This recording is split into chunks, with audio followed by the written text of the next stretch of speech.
So we're back in the Boogie Down Bronx with the Yankees for 3-game series against the Oakland Athletics before another 4-game series against the Tampa Bay Rays in the Bronx.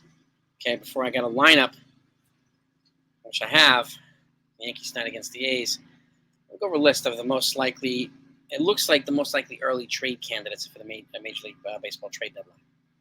Let me know if you think of any that might be a fit for the Yankees or any other team. Okay. And by the way, I'm going to be doing more stuff like this as we start to get closer and closer and closer. We're still a ways away from the deadline, but once things start really kicking up, I'm going to be doing a lot more content like this as well. So if you're not subscribed to this channel and you want to be in the loop on everything, especially when it comes to the Yankees, be sure to do that before you leave. Okay, it's greatly appreciated by myself. And if you enjoy the content, hit the thumbs up too. I thank you for that. I want to make sure that you're in on everything important. Okay. Now, C.J. Cron is first base power hitter from the Colorado Rockies. So he's a free agent at the end of the season anyway. So, but he's got a right-handed power bat, and he could probably be a fit for quite a few teams on the offensive front. So I think he'll be, could be a candidate for, and he could be a DH as well. Could be an option for a couple teams, and this really depends on if other teams trade certain players as well, and we'll get to that too. So his market could expand, but I would expect C.J. Cron to be a pretty desirable asset at the trade deadline. So number one. Number two is Martin Perez, the left-handed starting pitcher. He's a free agent at the end of the season as well, and he looked like Sandy Koufax when he pitched against the Yankees a week ago. So he's another one. He's signed through the season.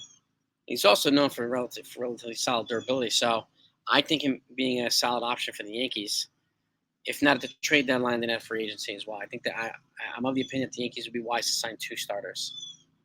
One of them not named Luis Severino. I like Severino, but he's just having a hard time staying healthy. And even when he's angry and he fights back and he gets healthy, he gets hurt again. So, if they could somehow pull Aaron Nola and a Martin Perez, man, I'd be pretty ecstatic with that.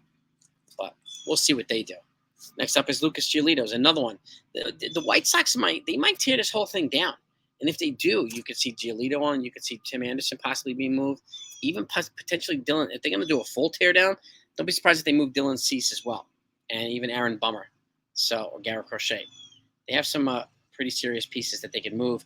They could restock a lot if they make a few moves. So if it's up to them to decide whether they're going to tear down or not.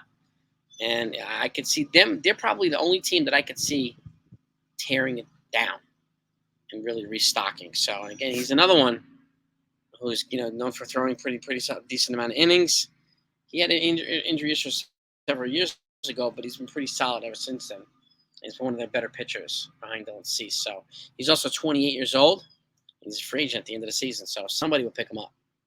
Tyler O'Neill, young player from St. Louis Cardinals, 27 years old. He's been talked about even in potential trades with the Yankees and whatnot. So, but again, he's another one. He's got some decent contacts, some decent power, and he's not a free agent until 2024. He's until 2025. So you got 2 seasons. You got this one and next. Whoever acquires him will be, having to pay some kind of decent package in return. He's got a decent bat again. He's a solid player, and I think he could probably just use the change of scenery.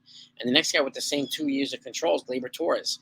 I think he's the most viable trade deadline asset for the Yankees. I've talked about it before, and a lot of people don't want to move, but he did start the season hot, on fire. He's slowed down since then.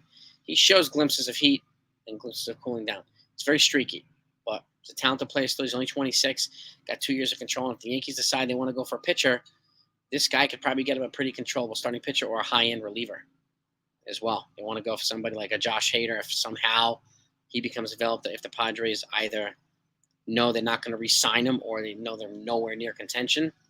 Don't be surprised if Hader's on the market, and I would be offering Gleyber Torres for Josh Hader, who's a shutdown reliever in the 9th inning. So, and again, he'll have no shortage of suitors as well. If teams start knowing he's available, like there were teams that wanted to trade for him last season, they could have had Pablo Lopez. They had a tentative agreement with the Marlins at the trade deadline last year, and it didn't go through.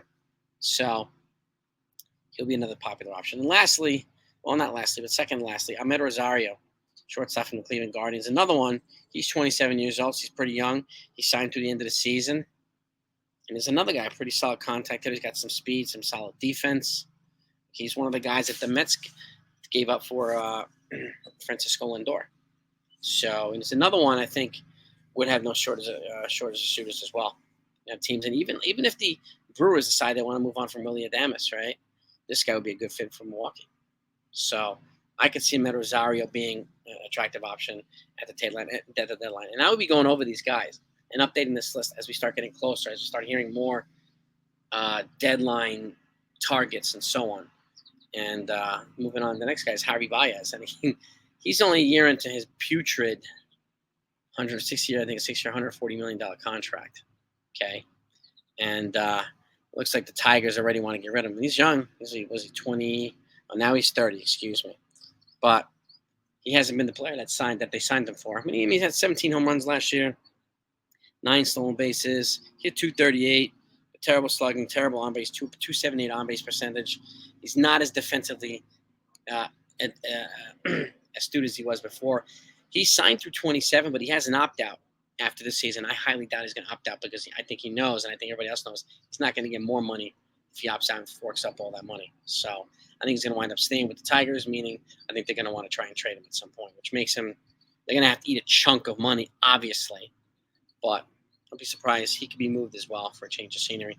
And lastly, and this is all depending on if the Angels decide they're completely out of contention. Because if they are, they have to move Shohei Ohtani. Get something back. I'm hearing that they want to ride with him until the end, but if they know that there's not a chance they're going to go far in the playoffs and whatnot, and I appreciate the fact that they would want to do that. Sure, they added a lot of players this year, but if they know that this is not going to work, you trade him for as much as you possibly can, restock the farm, and you move on from there. But Shohei Ohtani obviously would number everybody's. If he's available, he'll be everyone's number one target, I think. So, and obviously he's going to be most people's number one target in free agency too. So this is going to be, I think it's going to be relatively role player dominated trade deadline rather than like super duper stars, with the exception of Shohei Ohtani. Unless a couple other surprises come out, I could see a couple of pitchers being available. I mean, if the Padres are out of it, then you can see Blake Snell going. Maybe, like I said, Hader. If the Angels are out of it, I mean, you can see Ohtani. I'm sure they'll try to move Joe Adell too to get something back, and whoever else they think they can move. And it's gonna, there'll be a lot of movements as well. But those to me right now seem to be the most logical trade deadline targets. Let me know what you think. Load up the comments. Here's tonight's Yankees lineup against the Oakland Athletics. Anthony Volpe's leading off at shortstop. Gleyber Torres batting second, playing second. Anthony Rizzo's batting third at first base. DJ LeMahieu's DHing at the cleanup spot. Harrison Bader's back in center field, batting fifth. Isaiah Kiner-Falefa batting sixth at third base. Oswaldo Cabrera batting seventh in right field. Jose Trevino's at the dish, batting eighth. And Aaron Hicks, no surprise, he's back in there after he had a pretty good day yesterday. I'm sure they're going to see if he can have 2 consecutive decent days. So he did have a good day yesterday. So, but I know people want, other folks, Bauer or whoever else, but, they're going to I think they're going to continue to do this until he establishes some trade value for himself. And if they do, they do. If they don't, the DFA voice is going to come back out. And on the mound, Mr. Cortes. Hopefully he'll rebound from his previous start, which he gave up was 8 or 9 runs. I think he'll be in better shape today. He's always better at Yankee Stadium than he is away. So, decent lineup. It's better, it's a better lineup than the Oakland Athletics, even though they got a couple of good players over there.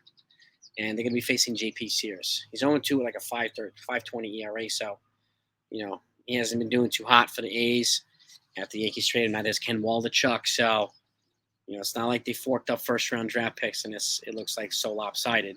It looks like to me like both teams lost this trade. We know the Yankees lost the trade, so I don't think the Oakland A's made off much better either. But it is what it is. But that's the Yankees lineup.